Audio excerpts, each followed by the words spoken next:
గీతతో కోట్ల మందికి దారి చూపించిన అతనికన్నా గురువెవరు?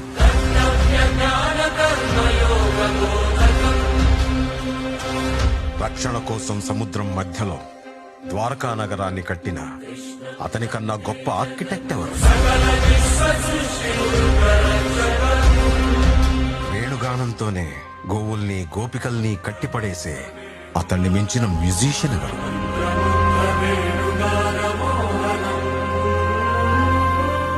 ధర్మం కోసం యుద్ధం చేయమని చెప్పిన అతన్ని మించిన వీరుడెవరు? హోమయాగాలతో వర్షం తెప్పించిన అతనికన్నా ప్రకృతిని అర్థం చేసుకున్న క్లైమటాలజిస్ట్ ఎవరు? అన్కంట్రోలబుల్ ఆర్పిఎం తో తిరిగే సుదర్శన చక్రాన్ని కంట్రోల్ చేసే అతనికి మించిన కైనెటిక్ ఇంజనీర్ ఎవరు?